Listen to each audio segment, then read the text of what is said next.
Hi guys, how you doing? So I've had a crazy couple of weeks and I've already shared some of that with you, but yeah, it's just been one thing after another.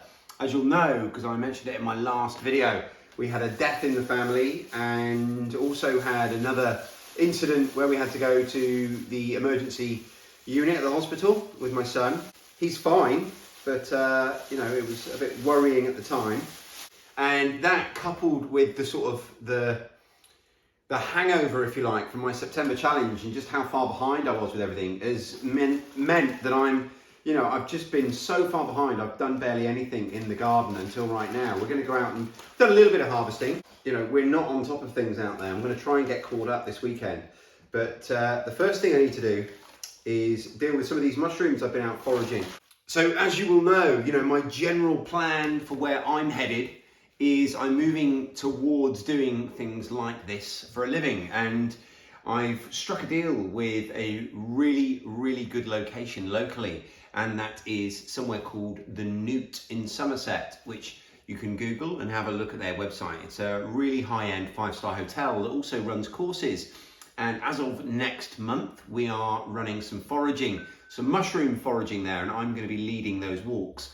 And that's something I'm thrilled about. It's a great thing to have on my CV as much as anything else, but it's also going to, next year, hopefully fill up a decent number of days in my calendar. And it's a really big step towards me being able to do this kind of thing for a living. So I'm really, really thrilled with that. It has meant that I've had to spend quite a number of hours up there talking with the people there and walking around with them and giving them sort of guided walks over the last few days.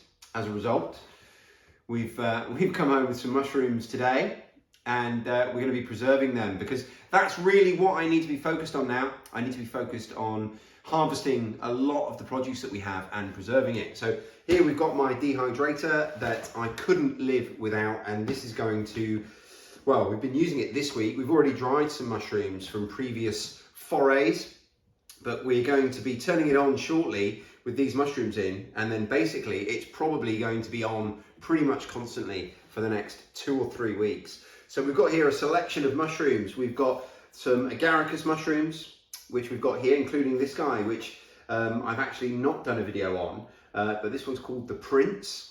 I'm really excited to be saving some of those. We've got some of the more common horse or field type Agaricus mushrooms, which are these guys here.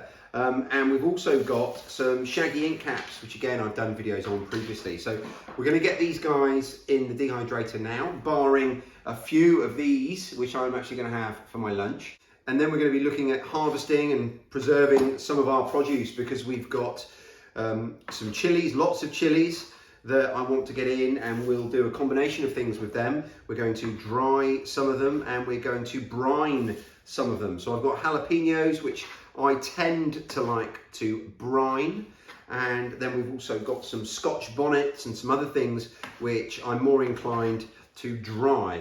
So we're going to be dealing with those. We've also got some squash that we need to harvest. That includes pumpkins, also some beans. The beans we're going to be preserving by drying. Now I love drying as a method of preservation because it just, among other things, it doesn't put pressure on any of our other systems. When we've got something dried and shelf stable at room temperature, it means it doesn't have to take up room in the fridge or the freezer. That is why it's such a valued method of preservation for me. So we're going to be doing lots and lots of drying. We're going to be doing some brining, which is another method that again creates a shelf stable product that we don't need to worry about finding room in the freezer for. And we've also got things like lots and lots of basil that we want to again harvest and dry, so that we've got that all through the winter, because that's certainly not going to survive past the frosts here. And that really is where we're at in terms of the time of year, the season, and where my head's at. I'm thinking, right, we're on the cusp of frosts. We might go another month or 2 even if we were exceptionally lucky without a frost, but equally we might be talking just a number of days. So it's really important that things like the squash and the pumpkins that are going to do just fine until we hit a frost, we get those in, so that that's one less thing for me to have to be worried about and thinking, you know, am I going to get a frost tonight? Do I need to quickly run and grab them and deal with them? If we can get them in the house, the ones that are ripe, then that's one less thing for us to be thinking about. So I'm going to be slicing up these shaggy ink caps, which are a great drying mushroom. Some mushrooms are better than others for drying, and the shaggy ink cap is a great one. So we're going to be getting these in the dehydrator first. There we go. And now we're going to switch over and deal with our agarics, which again, we're going to do pretty much the same with. We're just going to slice and dry them.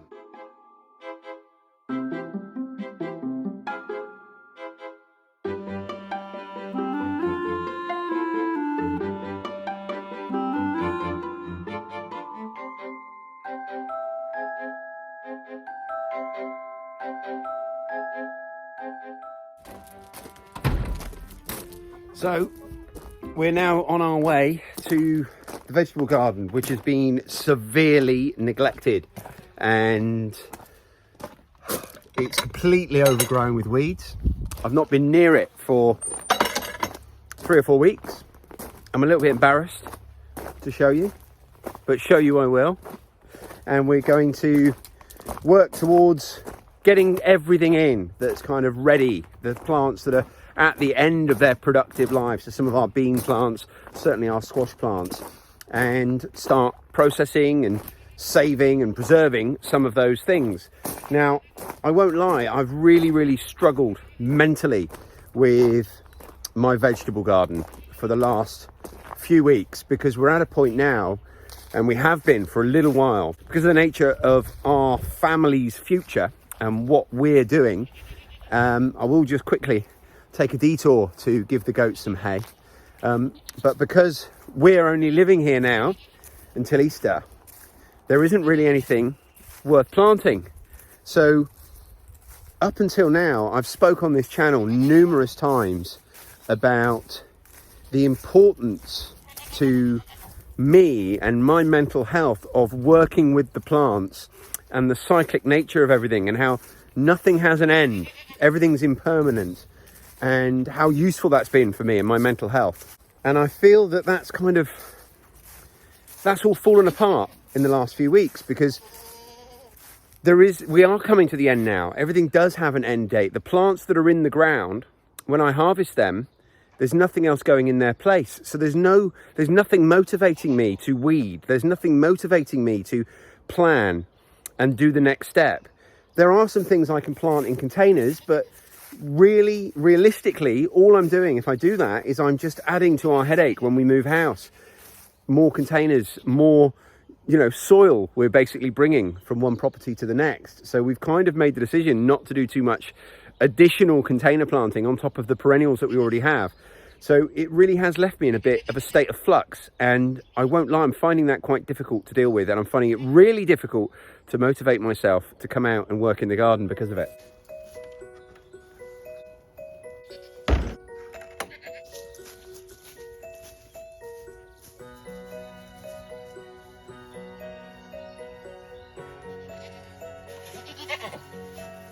So as a result, that's why I came up with this idea of this sort of homestead project series. Little projects and things that I can occupy myself with and think about and plan for, so that I'm not as reliant for my own well-being on the vegetable garden. All right, lovely?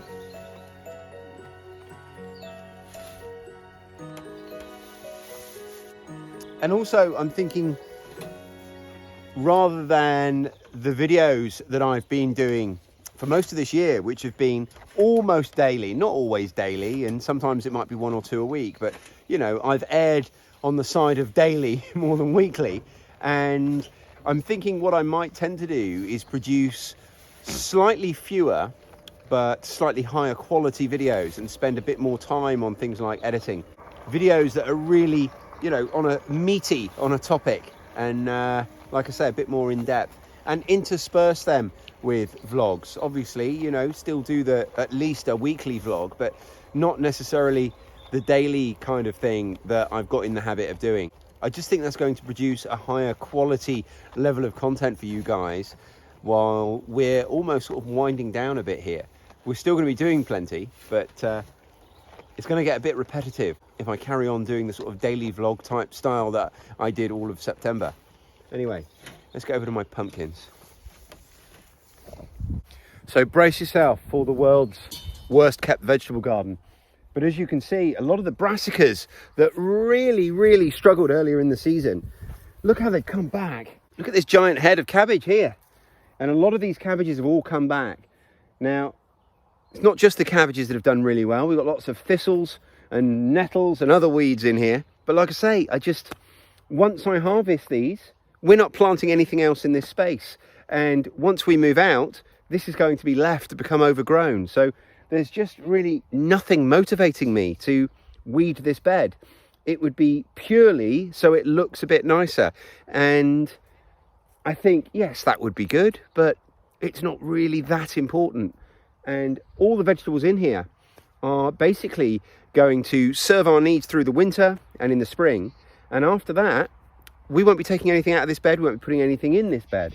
So, you know, we're kind of right at the end of our relationship with this bit of ground. And I suppose, you know, that is a bit sad, but it is what it is. And there's nothing I can do about that. So it's not something I'm thinking about a great deal, but it does, like I say, it takes away all the motivation for me to come in here and take care of it, I suppose.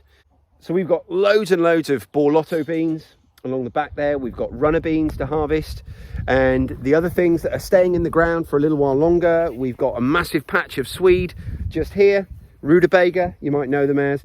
We've got Brussels sprout plants over there. These are all going to be later in the year.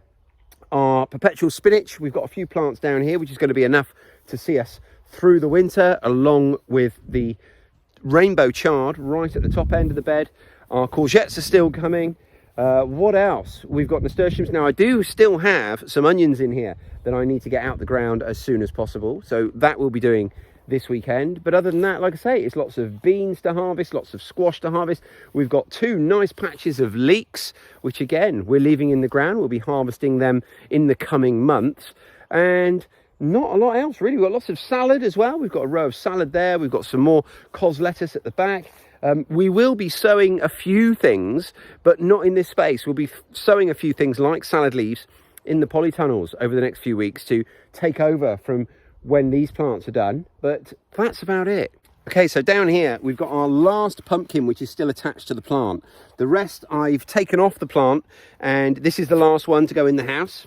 We'll take this in and put him with the rest shortly. And this one here, we're leaving because there's no reason not to. If we get really lucky and the frosts stay away for a few more weeks, this might become a decent pumpkin. Equally, if we get those heavy frosts, the plant will die and it'll come to nothing. But it costs us nothing to leave it on there and see what happens. So let's go and have a look at our squash next. So this is our rather unkempt squash plant, just trailing all over the ground here through my leeks, some of them.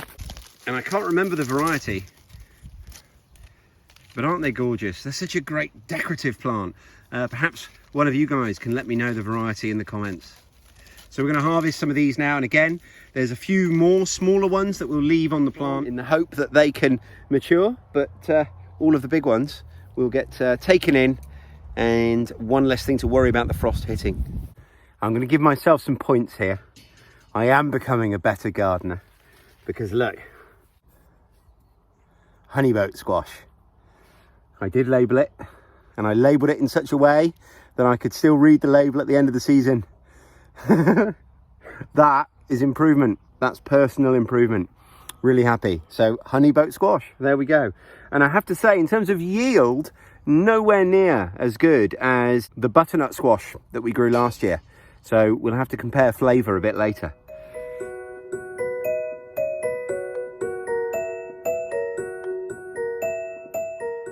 So there we go, that's our pumpkins and our squash, and that's it, they're preserved. And I've said it before, but that's one of the things I love about this family of plants, is just the shelf life on them, the preservation on them. So they're like a main season crop. We can grow them in the main season that we do our normal growing, harvest them now in the autumn, and not eat them until next spring during the hunger gap. And that is their biggest value, I think. Just a fantastic value to have a plant that you can grow in the main growing season. And they're self-preserving. They'll just sit there now. They will ripen inside off the vine so long as they've started turning colour. So there's a couple here. I've got concerns that might not quite get there, but they may as well have a chance. So we'll just leave them there. And if you're wondering why I picked them, I didn't actually pick them. The vine broke as I was harvesting some of the others, and the ones further down the vine away from the root basically were attached to a bit of what would now become dead plant. So I thought I may as well bring them in, put them with the rest, see if they ripen off. If they were further up the plant towards the root, I would have just left them there on the plant and, just given them that extra chance outside, but didn't quite work out that way. So next up for me, I'm going to go out and harvest those chili peppers that we spoke about. I'm going to get the Scotch bonnet in the dehydrator while it's on because we've got some spare shelves. And then I might start harvesting some basil for the same reason. In fact, I might just do the basil and get that in the dehydrator, because what I do want to do is make a separate video for the preservation of our chili peppers, because then I can cover the brining and all that kind of stuff. So I think I'll save that for the next video. So that's going to wrap this one up. Thanks for tuning in, guys. Thanks for coming along with me today. I really appreciate you guys and your support. You couldn't possibly understand this, but from my point of view, you guys really are the wind in my sails that consistently provide me with forward momentum when I'm perhaps not feeling it. At the moment, like I say, I'm not really feeling at my best. I'm not feeling 100% motivated to do anything in the garden and to do a lot of the things that I could be doing. So having you guys there really does make a difference, and I really, really appreciate it. So thanks for watching. Please make sure you press that like button, leave me a comment down below. Let me know what you're doing, what you're bringing in from your garden at the moment, and what and how you are preserving. And if you're not already, please make sure you subscribe to my channel. Thanks ever so much for watching, and I'll speak to you guys really soon. Cheers.